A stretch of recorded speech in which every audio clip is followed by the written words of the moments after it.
Huku maandamano ya kumbukumbu za tarehe 25 mwezi Juni yakiendelea katika sehemu mbalimbali humu nchini, kidumbwendumbwe na kivangaito kilishuhudiwa katika eneo bunge la Kikuyu kaunti ya Kiambu, pale maandamano hayo yaligeuka maafa na majonzi, huku zaidi ya watu 3 wakipigwa risasi, mmoja akiaga dunia papo hapo mkabala na kituo cha polisi cha mji huo, matokeo yake yakiwa ni kituo cha polisi pamoja na mahakama kuteketezwa na waandamanaji.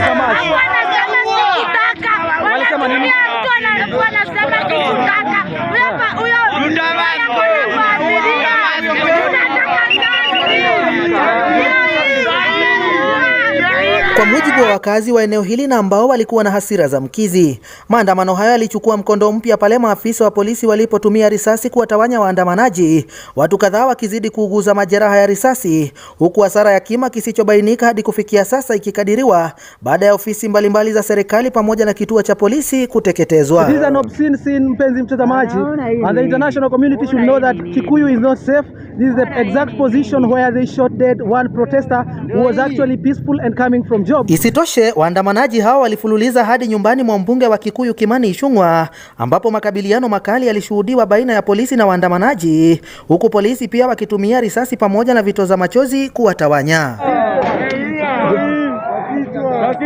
Wamempiga risasi ya kichwa.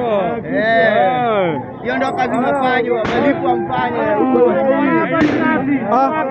Mpenzi mtazamaji, unavyoona ni kwamba hizi ni risasi za moja kwa moja ambazo maafisa wa polisi katika sehemu za Kikuyu wameweza kuzitumia, ilikuwa wakisema kwamba wanataka kuwasambaratisha wale waandamanaji ambao walikuwa wamekita kambi hapa. Hata hivyo, wameweza kumuua mtu mmoja ambaye alikuwa hana vurugu katika sehemu hizi. Mpenzi mtazamaji, safari yetu kutagusana na waandamanaji hao ilidhihirisha wazi maganda mengi ya risasi, ishara tosha kwamba maafa mengi na makubwa yangali hayajafichuliwa, kwani makabiliano haya yalikuwa yakiendelea hadi pale tulipoenda hewani, nao moto mkubwa ukizidi kuteketeza majengo mjini humo.